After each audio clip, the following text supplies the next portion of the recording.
Selamat sore, saya Rati. Sebelum memulai cerita ini, mohon dukungannya dengan menekan tombol suka. Dukungan Anda sangat berarti bagi saya. 3 tahun telah berlalu sejak kecelakaan itu. Musim gugur di mana aku dan dia berjanji untuk menikah. Kehidupan sehari-hari yang aku yakini sempurna, hancur lebur dalam sekejap akibat kecelakaan di jalan yang licin karena hujan. Hari itu, aku yang duduk di kursi penumpang divonis lumpuh dari pinggang ke bawah dan harus menggunakan kursi roda. Suamiku, Bima, yang memegang kemudi, kehilangan lengan kanannya. Hati kedua orang tua kami seakan tertancap paku yang tak akan pernah bisa dicabut seumur hidup. Masa depan gemilang suamiku sebagai seorang insinyur yang menjanjikan pun ikut terkubur di jalan pegunungan itu. Sekarang, 3 tahun setelah kecelakaan, rumah kami sangat berbeda dari rumah pasangan pengantin baru pada umumnya.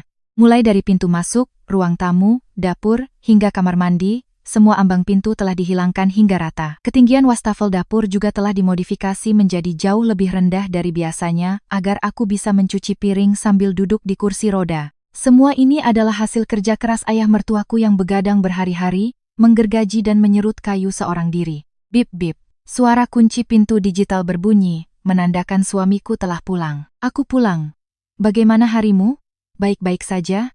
Bagaimana kelas di tempat les? Begitulah. Anak-anak itu butuh seharian hanya untuk menggambar satu denah. Mengajari mereka benar-benar menguras tenaga. Kamu sudah makan? Sudah. Makan seadanya tadi. Sayang, makanan sudah siap. Cepatlah mandi dan kemari. Kan sudah kubilang aku bisa siapkan sendiri. Jangan memaksakan diri, kamu ini tidak mau dengar, ya? Hela napas. Dengan kursi roda pun, aku masih bisa melakukan hal semudah ini. Cepatlah mandi. Suamiku tersenyum tipis dan meletakkan tas kerjanya. Dengan gerakan yang sudah biasa, ia menggunakan tangan kirinya untuk mulai membuka gesper tangan palsu yang terhubung ke bahu kanannya. Dengan suara klik, tangan palsu yang berat itu jatuh ke sofa. Karena musim panas, area bekas amputasi yang bersentuhan dengan prostetik tampak memerah dan berkeringat. Suamiku cepat-cepat menutupinya dengan handuk agar aku tidak melihatnya. Sepertinya harus diolesi salep. Sini, biar aku oleskan. Tidak apa-apa. Nanti aku oleskan sendiri setelah mandi. Sebentar juga reda. Sini, nanti kalau iritasi lagi, dan kamu menggaruknya semalaman sampai tidak bisa tidur bagaimana? Aku memutar roda kursiku, mendekatinya, dan dengan hati-hati mengoleskan salep di bahunya. Ujung jariku yang menyentuh kulitnya sedikit bergetar, tetapi sepertinya suamiku tidak menyadarinya. Tangan kanan suamiku yang dulu kokoh dan selalu kapalan karena menangani komponen mesin presisi. Setiap kali aku teringat kenangan saat ia mengelus kepalaku dengan tangan itu, dadaku terasa sesak hingga sulit bernapas. Ah, segarnya, sentuhan tanganmu memang yang terbaik. Jangan bicara omong kosong. Cepat masuk ke kamar mandi, nanti makanannya dingin. Begitu pintu kamar mandi tertutup dan suara air mulai terdengar, barulah aku bisa menghela napas panjang yang sedari tadi kutahan. Rasa bersalah yang mengerikan karena kecelakaan yang ia sebabkan membuatku tidak bisa berjalan seumur hidup. Untuk meringankan beban itu, suamiku tidak pernah sekalipun menunjukkan kesulitannya padaku. Sebaliknya, ia mendedikasikan sisa hidupnya untukku. Dering. Ponselku yang berada di atas meja makan berdering. Nama ibu mertuaku muncul di layar. Iya bu, ini Ratih. Sudah makan, nak? Kenapa suaramu lemas begitu? Tidak apa-apa bu. Mas Bima baru saja pulang, sekarang sedang mandi. Bagaimana pekerjaan di restoran hari ini? Restoran ya seperti biasa, ramai sekali sampai pusing. Ini baru bisa duduk. Tadi ibu masak sop buntut di panci besar. Besok pagi biar diantar Dewi, makanlah yang banyak bersama Bima. Bu, beberapa hari yang lalu kan sudah dikirimi sate kambing. Tidak perlu berterima kasih seperti itu, tidak apa-apa. Jangan begitu. Kalau kamu hanya duduk di rumah, nanti tenagamu habis. Ibu masak dengan banyak daging, jadi makanlah dengan nasi hangat sampai habis, ya. Baik bu, terima kasih banyak, aku selalu merepotkan. Kenapa bilang begitu lagi? Apa yang perlu disesali? Kita ini keluarga. Kamu jangan khawatir apa-apa. Hiduplah dengan nyaman. Ini juga tanggung jawab anakku, jadi jangan terlalu dipikirkan. Keluarga suamiku selalu merawatku dengan luar biasa. Terutama ibu mertuaku, karena khawatir aku akan minder, beliau selalu membawakan berbagai macam makanan bergizi setiap ada kesempatan. Berkat keluarga mertua yang lebih melindungiku daripada ibuku sendiri, aku bisa bertahan melalui masa rehabilitasi 3 tahun yang terasa seperti di neraka. Keesokan harinya, setelah suamiku berangkat kerja, aku sendirian di rumah mengerjakan proyek desain lepas dengan laptop. Bel pintu berbunyi. Ketika aku memeriksa monitor, ternyata Pak Hartono, direktur lembaga riset tempat suamiku dulu bekerja. Siapa ya? Ratih, ini saya, Direktur Lembaga Riset. Apa Bima ada di rumah? Oh, Pak Hartono. Suami saya sudah berangkat ke tempat les. Silakan masuk dulu, Pak. Saat aku membukakan pintu, Pak Hartono masuk ke ruang tamu membawa map dokumen yang tebal. Melihatku di kursi roda, beliau berusaha menghindari tatapanku dan duduk di sofa. Saya kemari karena perlu beberapa cetak biru desain lama yang Bima tinggalkan di rumah. Tadi mau ke tempat les, tapi kebetulan ada urusan di dekat sini, jadi sekalian mampir. Oh, begitu. Ada kotak berisi dokumen-dokumen lama di meja ruang kerja. Biar saya ambilkan. Tidak perlu, biar saya cari sendiri. Ratih, duduk saja dengan nyaman. Selagi Pak Hartono mencari dokumen di ruang kerja, aku pergi ke dapur untuk menyiapkan 2 cangkir teh di atas nampan. Bahkan setelah 3 tahun, menuang air panas dan memindahkan cangkir teh sambil duduk di kursi roda masih merupakan pekerjaan yang sulit dan membutuhkan kehati-hatian. Ah, ketemu. Wah, kenapa repot-repot membuatkan teh? Bukan apa-apa, Pak. Silakan diminum. Terima kasih. Ngomong-ngomong, wajahmu terlihat lebih pucat dari sebelumnya. Bagaimana terapi rehabilitasinya? Begitu-begitu saja, Pak. Tapi saya sudah mulai terbiasa beraktivitas di dalam rumah. Syukurlah. Anak itu memang keras kepala. Ya, padahal sudah ditawari untuk tetap di lembaga riset kami, walau hanya sebagai konsultan, tapi dia menolak dan memilih pekerjaan yang melelahkan itu. Itu karena saya, Pak. Waktu pulang pergi dan jadwal ke rumah sakit, suami saya perlu waktu yang lebih fleksibel. Aduh, sayang sekali bakatnya. Kalau bukan karena kecelakaan itu, sekarang dia pasti sudah di kantor pusat di Jerman, hidup dengan fasilitas terbaik. Langit memang tidak adil. Mendengar ucapan Pak Hartono, hatiku mencelos.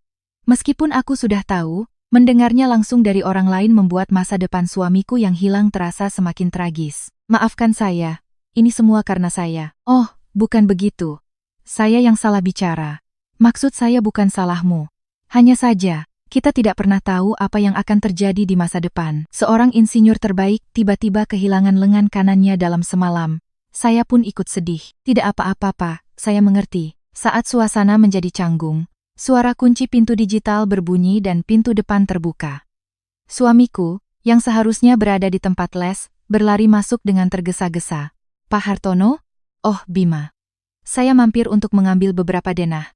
Kamu sedang mengajar, kan? Tadi saya beri waktu istirahat sebentar untuk anak-anak. Kenapa tidak menelepon saya saja, Pak? Sudah telepon, tapi tidak diangkat.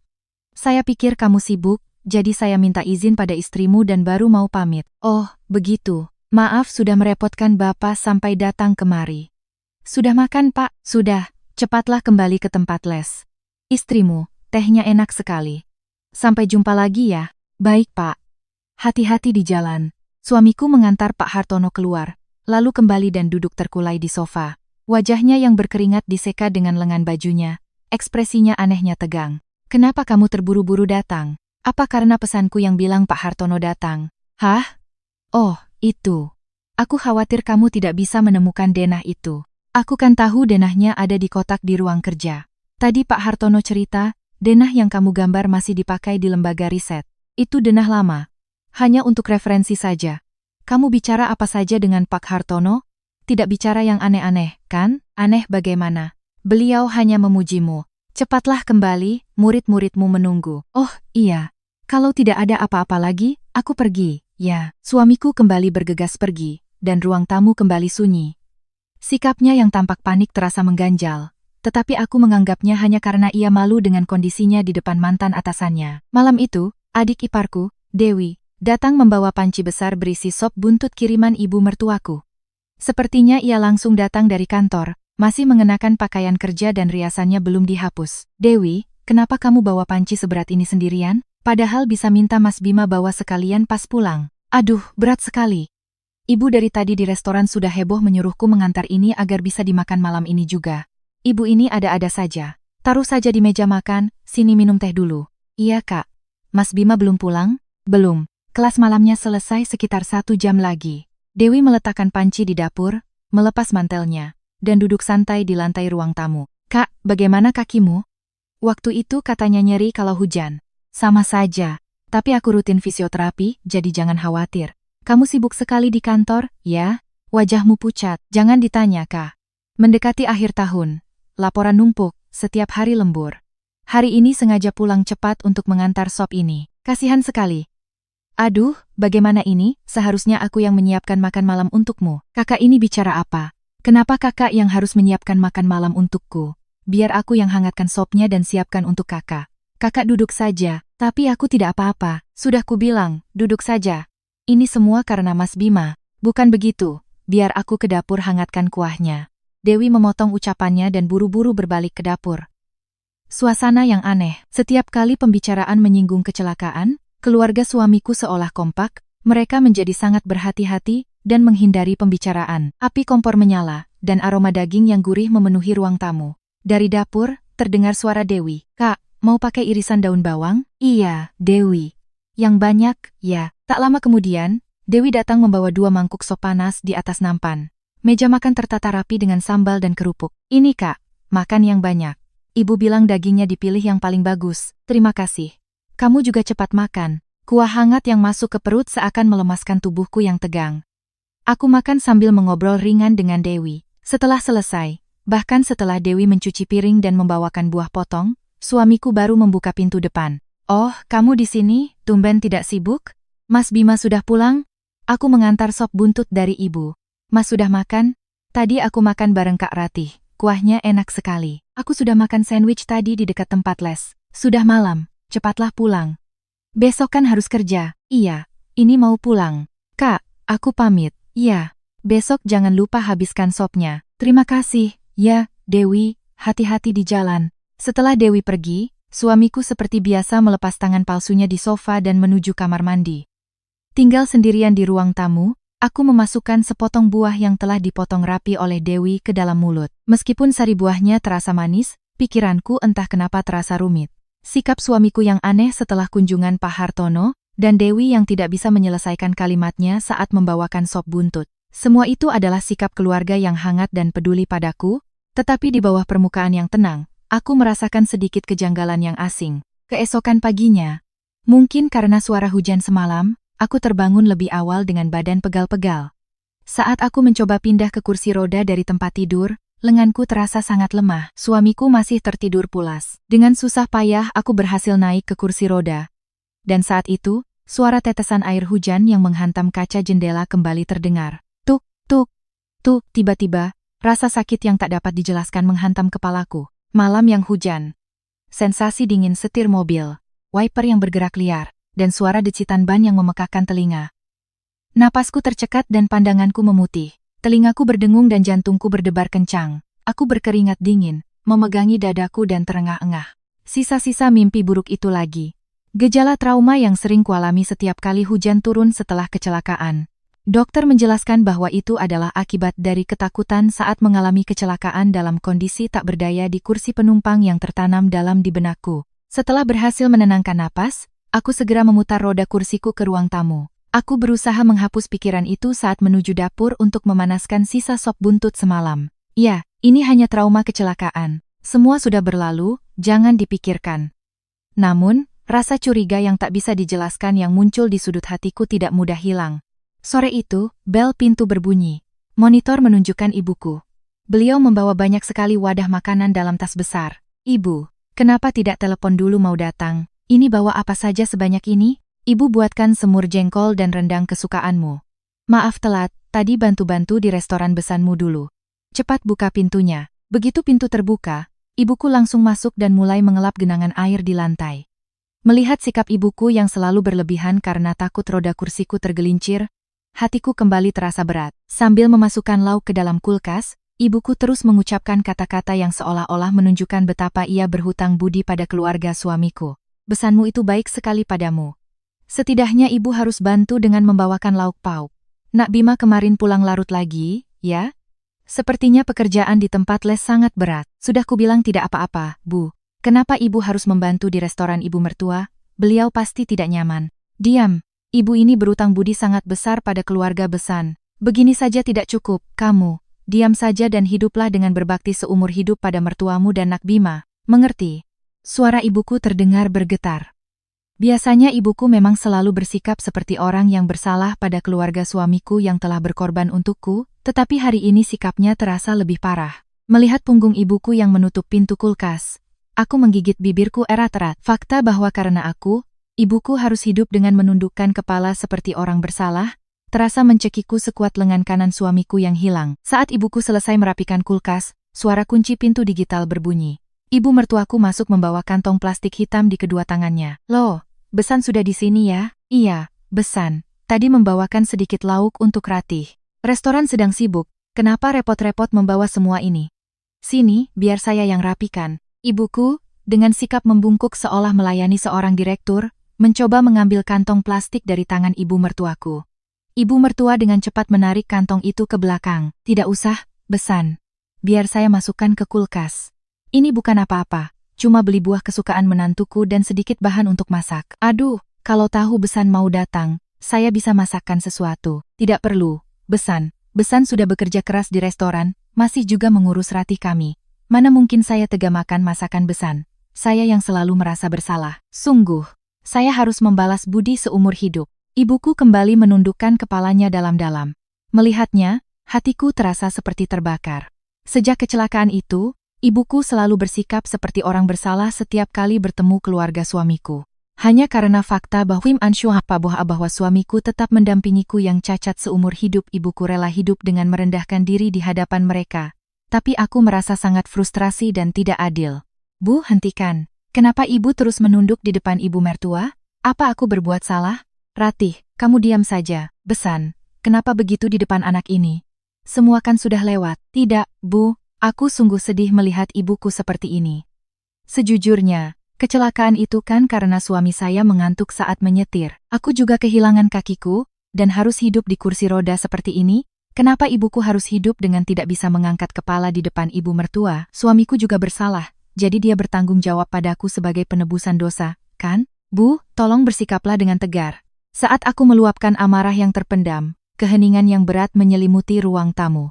Aku terengah-engah, dan wajah ibuku seketika pucat pasi seperti kertas. Matanya terbelalak seolah melihat sesuatu yang tidak seharusnya ia lihat dan ia menutup mulutnya. Kemudian, seolah kakinya kehilangan kekuatan, ia jatuh terduduk di lantai dan mulai meraung seperti binatang buas. Aduh, Ratih. Anakku, beraninya kamu bicara begitu pada Nak Bima. Aduh, ya Tuhan. Bagaimana bisa kamu mengucapkan kata-kata seperti itu? Ibuku memukul-mukul dadanya sendiri dan menangis terseduh-seduh hingga nyaris kehabisan napas. Aku panik dan memutar roda kursiku mendekatinya. Bu, kenapa? Apa perkataanku salah? Kenapa ibu yang menangis? Besan. Sadarlah.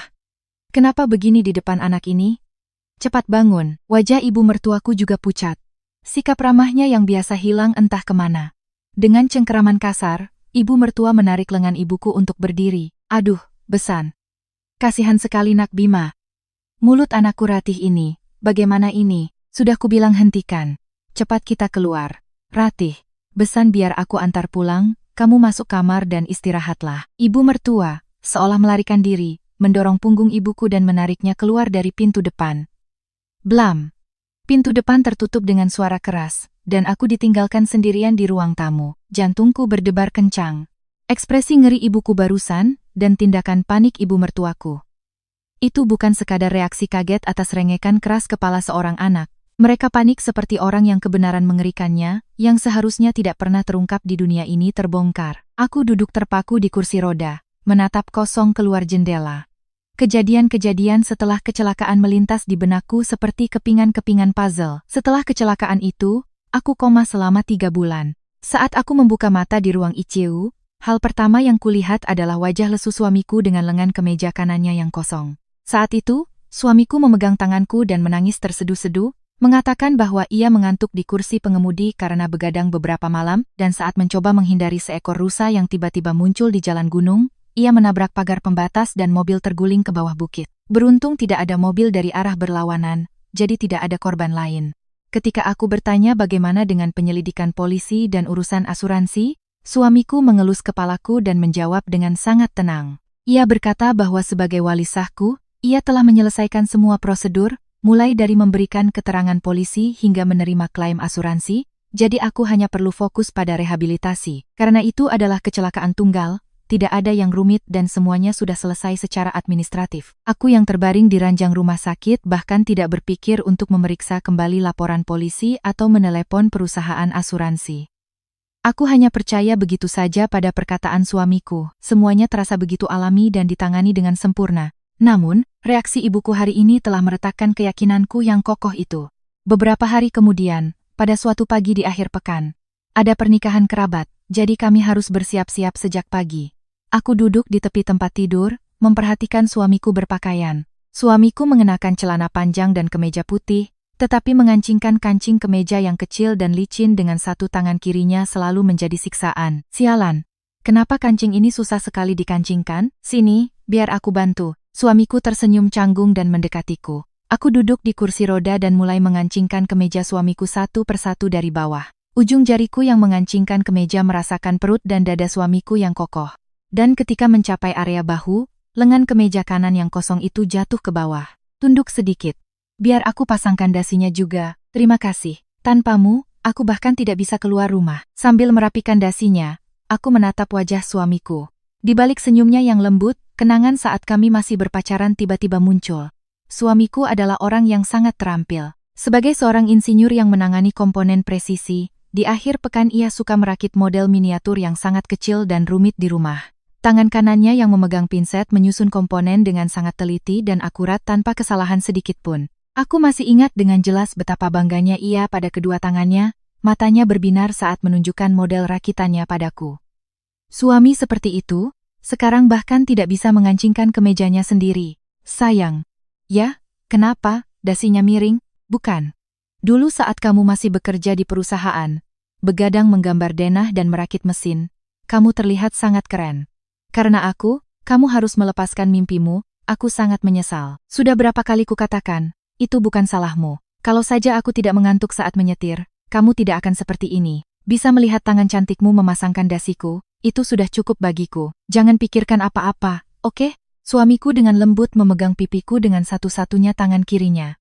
Tatapannya sangat hangat, tetapi aku tidak bisa melupakan suara tangisan pilu ibuku beberapa hari yang lalu. Di balik kehangatan suamiku, perasaan cemas bahwa ada bayangan gelap yang dalam seolah perlahan mencekik leherku. Sekitar seminggu kemudian, pada Jumat malam, saat aku dan suamiku sedang menonton televisi di ruang tamu, pintu depan terbuka dengan suara berisik. Setelah alarm berbunyi beberapa kali karena salah menekan kata sandi. Yang masuk adalah adik iparku, Dewi. Entah berapa banyak alkohol yang ia minum di acara kantor, ia tidak bisa berdiri dengan benar dan terduduk di lantai pintu masuk. Hei, kamu minum berapa banyak? Ini sudah hampir jam 11 malam. Gila, Mas Bima. Kak Ratih. Aku pulang. Tadi ada acara kantor di dekat sini, jadi sopir taksinya menurunkanku di sini karena dekat. Tertawa, Dewi, bahkan tanpa melepas sepatunya, tertawa terkekeh-kekeh sambil merangkak masuk ke ruang tamu. Aku kaget dan mendorong kursi rodaku ke arah pintu masuk. Dewi, kenapa minum sebanyak ini? Sayang, cepat bantu Dewi, baringkan di sofa. Hah, benar-benar merepotkan. Cepat bangun. Kenapa membuat keributan di sini? Bikin istriku kaget saja. Suamiku dengan susah payah mengangkat Dewi dengan satu tangan dan membawanya ke sofa. Aku segera ke dapur dan membuatkan air madu. Aku dengan hati-hati mendekatkan cangkir ke bibir Dewi yang terbaring di sofa. Dewi, minum ini sedikit, biar tidak pusing. Kak, terima kasih. Kakak baik sekali, seperti malaikat. Dewi, bahkan tanpa bisa membuka matanya dengan benar, menenggak air madu itu. Lalu tiba-tiba, ia menggenggam tanganku dan mulai menangis meraung-raung seperti anak kecil. Dewi, kenapa? Ada masalah di kantor, tertawa. Kak, Mas Bima itu orang yang sangat malang. Kakak tidak akan pernah tahu betapa hebatnya dia dulu. Dewi, kamu mabuk. Sudahlah, tenang. Sayang, tolong ambilkan handuk. Saat aku hendak menoleh untuk memanggil suamiku, Dewi menarik pergelangan tanganku dengan erat. Kakak harus berbakti seumur hidup pada Mas Bima. Demi menyelamatkan kakak, malam itu, apa yang Mas Bima lakukan? Kakak tidak tahu apa-apa dan malah menyalahkannya. Setiap kali melihat itu, hatiku sakit. Saat itu juga, suamiku yang sedang mencari handuk di dapur berlari secepat kilat dan membungkam mulut Dewi. Wajah suamiku pucat pasi seolah melihat hantu, dan matanya bergetar hebat. Kamu gila? Cepat tutup mulutmu, sayang, kenapa begini? Dewi bisa sesak napas, lepaskan. Sekali lagi kamu bicara omong kosong seperti itu, kamu akan mati di tanganku. Cepat bangun, kita pulang. Suamiku bukan lagi orang yang lembut dan tenang yang kukenal. Ia menggeram hampir seperti binatang buas dan menarik lengan Dewi dengan kasar. Dewi pun terkejut dengan sikap ganas suamiku, Tangisnya berhenti dan ia bangkit dengan terhuyung-huyung dengan ekspresi ketakutan. Kamu masuk kamar duluan dan tidurlah. Aku akan mengantarnya pulang. Tapi sayang, tadi Dewi bilang, dia hanya mengigau karena mabuk, jangan dipikirkan. Cepat masuk, suamiku memotong perkataanku dengan tajam dan, tanpa menoleh, menyeret Dewi keluar. Blam. Di depan pintu yang tertutup dengan suara mengerikan itu, aku tidak bisa bergerak. Ini pertama kalinya aku melihat suamiku kehilangan akal dan marah seperti itu sejak kecelakaan. Ujung jari suamiku yang bergetar saat ia mati-matian membungkam mulut Dewi yang hendak melakukan kesalahan fatal. Rasa bersalah ibuku yang tidak wajar, perhatian berlebihan dari keluarga suamiku, dan ocehan mabuk Dewi yang penuh penyesalan. Aku merasakan firasat yang menakutkan bahwa semua ini mengarah pada satu titik. Aku secara naluriah menyadari bahwa di balik benteng kebohongan sempurna yang mereka bangun berlapis-lapis, ada sebuah kebenaran besar yang tidak sanggup aku hadapi. Pagi setelah Dewi membuat keributan seperti badai itu, suamiku bangun lebih awal dari biasanya, dan sedang memasak sayur lodeh di dapur. Suara pisau di atas talenan terdengar dengan ritme yang teratur. Sudah bangun, sayur lodehnya sudah hampir matang. Cepat cuci muka dan kemari. Semalam Dewi diantar pulang dengan selamat? Ya, dia mabuk berat. Jangan dimasukkan ke hati omongannya semalam. Sepertinya dia sedang stres karena gagal promosi di kantor. Dia hanya melampiaskannya padaku, jadi jangan dipikirkan. Suara suamiku sangat tenang. Melihatnya makan dengan lahap tanpa sedikit pun kegelisahan. Aku memutuskan untuk tidak bertanya lebih lanjut. Namun, setelah suamiku berangkat ke tempat les, aku mulai menggeledah seluruh rumah. Mulai dari laci meja di ruang kerja tempat dokumen-dokumen lama disimpan, hingga kotak-kotak penyimpanan yang menumpuk di balkon, semuanya kubuka. Jariku menjadi hitam karena debu, tetapi tidak ada satupun dokumen seperti laporan polisi atau surat penyelesaian asuransi dari saat kecelakaan. Rumah itu terlalu bersih, seolah seseorang sengaja menghapus semua jejak. Beberapa hari kemudian adalah hari ulang tahun pernikahan kami yang ketiga. Karena ini hari yang spesial, kami berencana mengundang kedua orang tua ke rumah mertua untuk makan malam bersama. Aku merasa tidak enak karena selalu disajikan makanan oleh ibu mertua. Jadi kali ini aku ingin datang lebih awal dan memasak semur daging sendiri. Pagi-pagi sekali, aku memanggil taksi khusus difabel dan pergi ke pasar tradisional terdekat. Menjelajahi ganggang pasar yang ramai dengan kursi roda, masih merupakan pekerjaan yang melelahkan. Roda sering tersangkut di lantai yang tidak rata, membuat tubuhku bergoyang, dan sulit untuk melihat barang-barang di meja yang tinggi. Loh, Neng, hari ini sendirian? Suaminya kemana? Suami saya kerja hari ini, Bu. Bu, nanti malam mau ada acara makan-makan sama orang tua. Saya mau beli daging semur yang bagus. Ya, tentu Neng. Pasti dikasih yang bagus. Nanti saya potongkan yang empuk dan enak dimakan. Tunggu sebentar, ya. Dengan kantong plastik hitam berisi daging dan sayuran tergantung di gagang kursi roda, aku kembali naik taksi. Waktu menunjukkan pukul 4 sore, 2 jam lebih awal dari waktu yang dijanjikan. Membayangkan wajah terkejut orang tuaku, hatiku sedikit bersemangat. Dengan bantuan sopir taksi, aku turun di depan gerbang rumah mertuaku. Aku terbiasa melewati halaman depan menuju pintu masuk. Saat itulah aku melihatnya. Pintu depan yang biasanya tertutup rapat, sedikit terbuka, cukup untuk satu kepalan tangan. Penutup kunci digital juga terangkat. Sepertinya seseorang masuk dengan tergesa-gesa sehingga pintunya tidak tertutup dengan benar. Saat aku hendak mengulurkan tangan untuk memegang gagang pintu, bau tajam menusuk hidungku. Bau kertas terbakar. Dan kemudian, aku mendengar suara mesin mendengung. Suara mesin penghancur kertas. Aku menghentikan tanganku yang hendak membuka pintu dan mengintip dari celah pintu yang sedikit terbuka. Di tengah ruang tamu, ada sebuah baskom besar. Dan di sekelilingnya, ayah mertua, ibu mertua, dan ibuku duduk melingkar. Di tangan ibuku ada setumpuk dokumen, dan ibu mertuaku menyalakan korek api dan melemparkan kertas ke dalam baskom. Ayah mertuaku tanpa henti memasukkan kertas ke dalam mesin penghancur. Besan, tolong berikan amplop yang jatuh di lantai itu juga. Hari ini kita harus bakar semuanya sampai tidak ada jejak, baru hati saya tenang. Besan, biar saya saja. Besan mundur sedikit dari api. Suara ibuku terdengar serak. Terdengar juga suara isak tangis seolah ia baru saja menangis. Sekalian saja, kita geledah setiap sudut laci dan bakar semuanya. Dokumen polisi dan asuransi yang saya ambil diam-diam dari ruang kerja Ratih beberapa hari lalu saat membantu merapikan barang, tidak boleh ada yang tersisa satupun. Kalau sampai Ratih menemukannya, bisa gawat. Jantungku serasa jatuh ke dasar perut. Polisi, asuransi, mengambil sesuatu dari ruang kerjaku dan sekarang membakarnya. Betul, dengan menghancurkan semua ini, Ratih kita tidak akan pernah tahu kalau dialah yang memegang kemudi malam itu. Anak serapu itu, jika dia tahu, dia tidak akan sanggup menanggungnya. Sudah cukup menderita karena lumpuh. Bagaimana dia bisa menanggung beban bahwa dialah penyebab kecelakaan itu? Kekuatan di tanganku yang memegang gagang pintu hilang. Pikiranku menjadi kosong dan aku tidak bisa bernapas. Aku yang memegang kemudi, besan, demi menyelamatkan Ratih kita. Saat bongkahan baja itu menembus atap, Nak Bima melemparkan tubuhnya untuk melindunginya. Dia bahkan tidak sadar lengannya putus. Mendengus, dia melindungi kepala Ratih dengan tubuhnya. Kenapa tidak salahkan saya saja? Kenapa harus merahasiakannya dari Ratih? Saya ini bukan binatang, bagaimana saya bisa membalas budi sebesar ini? Ibuku akhirnya tidak tahan lagi dan tersungkur menangis di depan baskom. Sudahlah, semuanya sudah berlalu. Untung saja black box mobilnya rusak dan jalanan gunung itu gelap gulita. Kita semua tahu malam itu Bima kelelahan karena lembur berhari-hari, jadi menantu kita yang berinisiatif menggantikannya menyetir. Mau bagaimana lagi kalau mobilnya terguling karena mencoba menghindari binatang yang tiba-tiba muncul. Setelah kecelakaan, saat mobil hancur dan mereka berdua terlempar keluar, untung saja anak kita yang bersimbah darah itu bersikeras pada tim penyelamat bahwa dialah yang menyetir. Kalau tidak, mana mungkin Ratih sanggup menanggung beban itu seumur hidup? Anakku kehilangan lengannya, tetapi nyawa menantuku selamat. Itu sudah cukup. Benar, besan. Hentikan tangisnya. Kita kubur masalah ini sampai mati, seolah-olah anakku yang mengantuk saat menyetir.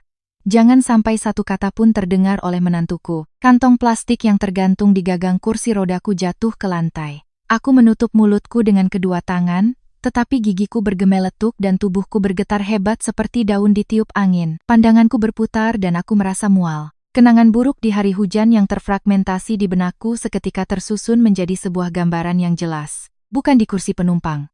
Yang memegang erat setir kulit yang dingin itu jelas kedua tanganku.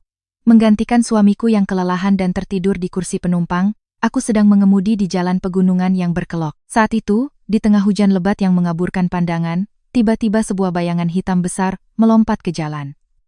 Aku secara refleks membanting setir, dan ban selip, membuat mobil mengarah ke jurang. Tepat saat mobil menabrak pagar pembatas dan mulai terguling ke bawah, suamiku yang tertidur tiba-tiba membuka mata, membuka sabuk pengamannya, dan melompat ke arah kursi pengemudi. Sesaat sebelum atap mobil remuk seperti kertas dan robek, suamiku memutar tubuhnya dan melindungi kepala serta bagian atas tubuhku dengan seluruh tubuhnya dan lengan kanannya yang paling berharga. Jeritan pilu suamiku. Sensasi darah panas yang menetes di wajahku. Aku teringat wajah suamiku pada hari aku sadar dari koma, menangis terseduh-seduh di samping tempat tidurku dengan lengan kemeja kanannya yang kosong. Maafkan aku karena mengantuk saat menyetir. Maafkan aku telah membuatmu seperti ini. Suamiku yang meneteskan air mata kebohongan. Suamiku yang menyembunyikan keadaan sebenarnya di lokasi kecelakaan, dan dengan sempurna merekayasa laporan polisi, untuk menutupi mata dan telingaku. Suamiku yang mengorbankan lengan kanannya, yang merupakan impian dan nyawanya, untuk menyelamatkan hidupku, dan malah mengenakan topeng pelaku dan memutuskan untuk mendorong kursi rodaku seumur hidup. Sebuah pengorbanan yang luar biasa. Rasa sesak dari ocehan Dewi. Rasa bersalah ibuku yang membungkuk di lantai. Cinta buta ibu mertuaku yang membawakan makanan bergizi agar aku tidak minder. Semua roda gigi ini akhirnya menemukan tempatnya. Keluarga ini, untuk meringankan beban rasa bersalah sebagai pelaku yang seharusnya aku pikul seumur hidup, telah bersatu padu untuk menggelar sebuah sandiwara yang paling menyedihkan dan sempurna di dunia. Api merah dari kertas yang terbakar berkelip di celah pintu. Keluarga itu melemparkan lembar terakhir dokumen ke dalam api dan menatap kosong ke bara api. Melihat punggung mereka yang bungkuk dan bahu yang bergetar, aku bahkan tidak bisa menangis. Aku mencengkeram roda kursi roda begitu erat hingga kuku menancap di telapak tanganku dan meneteskan darah. Tetapi aku tidak bisa menahan gelombang emosi yang luar biasa dan rasa bersalah yang mendalam ini. Tanganku yang mengambil kembali kantong plastik yang jatuh gemetar hebat. Aku memeluk kantong plastik itu erat-erat ke dada, takut suara botol minyak wijen akan terdengar. Suara isak tangis keluarga dan suara mesin penghancur kertas yang keluar dari celah pintu menggedor telingaku. Aku ingin sekali membuka pintu sekarang juga dan berteriak. Aku tahu semuanya. Kenapa kalian membuatku bodoh dengan berpura-pura aku bukan pelakunya dan meringankan bebanku? Tetapi yang keluar dari mulutku hanyalah raungan seperti binatang buas. Aku dengan hati-hati memutar roda kursiku ke belakang. Khawatir suara roda akan terdengar, aku menahan napas saat meninggalkan halaman depan. Begitu keluar dari gerbang, aku mengembuskan napas yang tertahan dan menangis terseduh-seduh. Aku segera memanggil taksi lagi. Dan sebelum sopir tiba, aku bersembunyi di sudut gang terdekat dan menangis sejadi-jadinya. Untuk menyelamatkanku, kau korbankan tanganmu yang indah itu, lenganmu yang seperti nyawamu sendiri. Dan agar aku tidak menjadi pelaku, seluruh keluarga ini memainkan sandiwara gila. Di toilet umum, aku membasuh mataku yang bengkak dengan air dingin. Air mataku tidak berhenti, jadi aku mencubit pahaku untuk menahannya dan dengan susah payah menata ekspresiku. 2 jam kemudian, sesuai waktu yang dijanjikan, aku kembali berdiri di depan gerbang rumah mertuaku. Ibu, aku datang. Aku membuka pintu depan dengan suara seceria mungkin. Ruang tamu telah dibersihkan dengan sempurna seolah tidak ada jejak apapun, dan jendela dibuka sehingga bau terbakar pun hilang. Aduh, menantuku sudah datang. Dengan kaki yang sakit, bagaimana kamu bisa belanja? Aku borong semua daging enak di pasar. Yang lain di mana? Ibuku keluar dari dapur mengenakan celemek dan tersenyum ramah. Wajahnya begitu tenang, sulit dipercaya bahwa ia adalah orang yang baru saja tersungkur menangis di lantai. Putriku sudah datang? Sini, biar ibu yang siapkan dagingnya, kamu istirahat saja di kamar. Tidak, aku juga mau bantu. Hari ini kan ulang tahun pernikahanku. Biar aku yang siapkan bumbu semurnya. Tertawa. Wah, sepertinya kita akan makan semur daging buatan menantu yang lezat. Malam itu, suasana meja makan sangat hangat.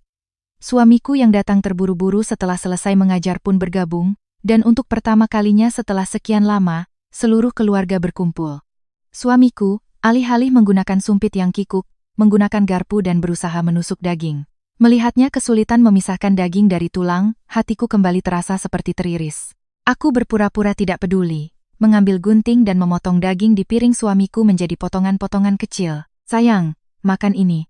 Hari ini dagingnya empuk sekali. Oh, terima kasih. Masakan semurmu ini mengalahkan masakan ibuku. Enak sekali. Anak ini, tentu saja enak, kan istrimu yang masak. Besan, menantuku ini keahlian masaknya persis seperti ibunya. Luar biasa. Besan, pujiannya terlalu berlebihan. Nak Bima, jangan sungkan. Makan yang banyak. Di meja makan malam yang sempurna dan damai itu, di tengah senyum dan canda tawa mereka, aku menyadari dengan jelas. Untuk melindungi satu orang sepertiku, betapa semua orang yang duduk di meja ini telah mati-matian menekan kesedihan mereka sendiri. Aku mengunyah nasi sambil bertekad dalam hati. Aku akan berpura-pura tidak tahu seumur hidup. Kebohongan yang agung dan mulia ini, aku akan tertipu dengan sempurna sampai hari aku masuk ke liang lahat. Setelah malam itu, cara hidupku berubah total. Aku tidak lagi mengasihani diriku sendiri di depan cermin sambil melihat kursi roda, atau menangis karena merasa bersalah pada suamiku. Sebaliknya, aku mengurung diri di kamar, dan bekerja seperti orang gila. Memanfaatkan keahlian lamaku, aku mengambil pekerjaan lepas desain web dan sesekali menerjemahkan bahasa asing, apapun aku kerjakan. Aku tidak meninggalkan monitor selama 15 jam sehari, meskipun bahuku sakit seperti mau copot dan pergelangan tanganku radang, aku menempelkan kompres panas dan terus mengetik. Suatu malam, suamiku yang terbangun keluar ke ruang tamu dan memijat bahuku. Sayang, kenapa kamu memaksakan diri begini? Sudah beberapa hari tidak tidur. Lihat kantung matamu itu. Sayang, kamu bangun? Maaf. Suara klik mouse berisik. Ya, bukan itu masalahnya. Aku kan yang mencari nafkah. Kenapa kamu harus menyiksa diri? Nanti tubuhmu yang sehat pun bisa sakit. Aku menabung untuk membahagiakanmu, ayah, ibu, dan ibuku juga. Aku sangat menikmati ini. Melihat uang terkumpul di rekening rasanya sangat menyenangkan. Melihatmu makan dengan baik dan sehat, itu sudah membuatku bahagia. Hari ini sudahi saja. Cepatlah tidur. Suamiku meletakkan secangkir air madu hangat di mejaku. Setiap kali melihat tangan kiri suamiku yang kokoh dengan lembut mengelus kepalaku, aku semakin bekerja keras. Aku tidak bisa menggantikan lengannya yang hilang.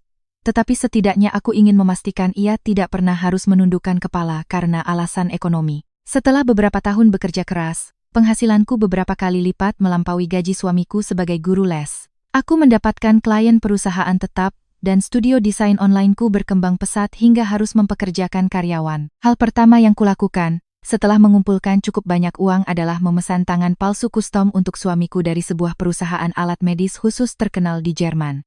Bukan tangan palsu biasa untuk estetika, melainkan perangkat khusus profesional di mana berbagai alat seperti kunci pas, pinset mikro, dan obeng dapat dipasang di ujung adaptor dan dikendalikan dengan gerakan otot halus. Harganya sangat mahal, setara dengan harga sebuah mobil, dan merupakan hadiah kejutan yang telah aku persiapkan dengan cermat selama berbulan-bulan bekerja sama dengan rumah sakit rehabilitasi profesional di Jakarta. Akhirnya, hari ketika perangkat itu tiba dari Jerman melalui logistik keamanan khusus dan semua pengaturan selesai, Aku membawa suamiku ke pusat pemasangan di rumah sakit rehabilitasi dengan alasan harus memeriksa tangan palsu yang lama. Saat kami membuka pintu ruang praktik, di atas meja teknisi ortotik prostetik, ada perangkat khusus berbahan logam matte yang elegan dan koper khusus berisi puluhan komponen mikro. Kedua mata suamiku terbelalak. Ini kan tangan palsu khusus untuk insinyur. Aku pernah lihat ini di majalah luar negeri. Harganya bisa setara mobil, kenapa ada di sini? Duduk dulu.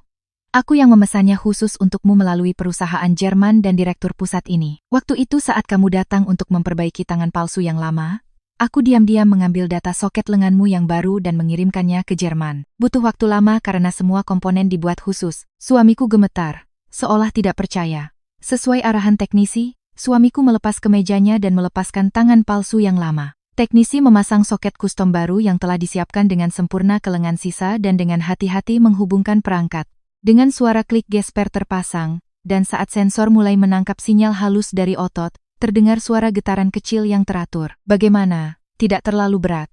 Hari ini kita akan memasang unit pinset yang paling dasar di ujungnya. Coba perlahan-lahan berikan kekuatan seperti dulu. Teknisi memasang komponen pinset kecil di ujung adaptor. Saat suamiku dengan hati-hati memberikan kekuatan pada sisa otot di bahu dan lengannya, pinset di ujung tangan palsu itu bergerak dengan presisi seolah-olah jari-jari yang hidup. Bergerak.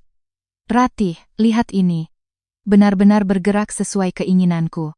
Untuk pengujian, teknisi meletakkan sebuah botol obat yang sangat kecil di atas meja. Suamiku mengulurkan lengannya. Dengan presisi yang luar biasa dan gerakan yang sangat mulus, ia mengambil botol obat itu dengan pinset, dan saat ia berhasil memutar tutupnya, suamiku jatuh terduduk di tempat dan menangis meraung-raung. Kenapa menangis? Bodoh, bakatmu itu sangat berharga dan luar biasa. Mulai sekarang, rajinlah datang ke pusat ini untuk latihan rehabilitasi. Aku akan terus mengupgrade komponennya dengan yang lebih baik. Nanti setiap akhir pekan kita rakit model miniatur bersama. Aku yang akan mengecat, dan kamu yang merakit semuanya dengan tangan barumu. Terima kasih. Sungguh terima kasih. Aku akan lebih baik lagi ke depannya. Aku akan baik padamu seumur hidup. Suamiku memelukku erat dengan lengan kirinya yang tersisa. Aku pun membenamkan wajahku di punggungnya yang lebar dan menangis dalam diam. Dalam hati, aku berbisik ratusan, ribuan kali kepada suamiku. Kau yang telah menyelamatkanku. Sekarang, biarkan aku menjadi tangan dan kakimu. Musim gugur berikutnya setelah memberikan tangan palsu baru kepada suamiku. Kami melakukan perjalanan keluarga ke sebuah resor villa mewah di Anyer, Banten, bersama kedua orang tua dan Dewi. Dari jendela besar, pemandangan laut biru Selat Sunda yang bergelombang terlihat jelas. Di sofa luas di tengah ruang tamu, para orang tua duduk berjajar, minum teh dan mengobrol. Aduh, berkat menantu yang baik, orang tua ini bisa merasakan kemewahan seperti ini sebelum mati. Besan, lihat warna lautnya. Rasanya lega sekali. Betul, Besan. Ratih kita bekerja siang malam tanpa henti, dan sekarang membawa kita ke tempat seindah ini. Semua ini berkat Besan dan Nak Bima yang telah merawatnya. Besan ini bisa saja. Semua ini berkat Ratih yang bertekad keras merawat anakku. Kalau tahu begini, seharusnya saya bawa kamera yang bagus. Kak, aku akan setia padamu seumur hidup. Kakakku yang terbaik. Melihat semua orang berkumpul di dekat jendela, tertawa dan bercanda. Aku tersenyum dalam diam. Karena kehebohan Dewi, ruangan itu dipenuhi dengan kehangatan yang luar biasa. Aku diam-diam memutar roda kursiku dan keluar ke jalur pejalan kaki di tepi pantai resor. Angin laut terasa cukup dingin, tetapi udara asin yang masuk ke hidung membuat kepalaku jernih. Aku menatap kosong ke ombak putih yang pecah di pemecah gelombang, ketika aku mendengar suara langkah kaki dari belakang. Di luar dingin, kenapa keluar sendirian tanpa jaket? Nanti masuk angin. Suamiku datang membawa selimut besar dan dengan hati-hati menyelimuti bahuku. Dan secara alami, ia memegang kedua gagang kursi rodaku. Berkat perangkat khusus yang baru, suamiku sekarang bisa mendorong kursi roda dengan kedua tangan dengan sangat stabil dan lurus. Hanya suka suara ombak. Sayang, suka pemandangannya, tentu saja. Di dalam tadi ibu-ibu dan adikku berisik sekali. Kepalaku sampai pusing. Berdua denganmu begini rasanya lega. Aku tertawa mendengar lelucon suamiku. Kami berjalan perlahan di sepanjang dek kayu tepi pantai yang terawat baik. Ritme teratur roda kursi roda yang berputar dan suara ombak yang menderu berpadu dengan damai. Aku mengulurkan tangan ke belakang. Dan di atas tangan palsu logam suamiku yang dingin yang sedang memegang erat gagang kursi roda, aku meletakkan tanganku. Suamiku juga mengulurkan tangan kirinya dan dengan lembut menepuk punggung tanganku. Sambil menatap senja yang memerah, aku berjanji dalam hati. Kebohongan yang mengharukan yang kau dan keluarga kita yang sedang tertawa ceria di dalam sana timpakan padaku. Aku bersumpah akan menjadi penonton bodoh dalam sandiwara yang sempurna ini, sampai hari aku masuk ke liang lahat. Lengan kananmu yang seperti nyawa dan mimpi-mimpi cemerlang masa mudamu yang kau korbankan untuk menyelamatkanku. Sisa hidupku akan aku persembahkan untuk mengisi waktu yang hilang itu dengan kehangatan terhangat di dunia. Seiring dengan langkah kaki suamiku yang berat mendorong kursi roda, aku pun tidak lagi menoleh ke belakang pada mimpi buruk masa lalu, dan tanpa ragu melangkah maju.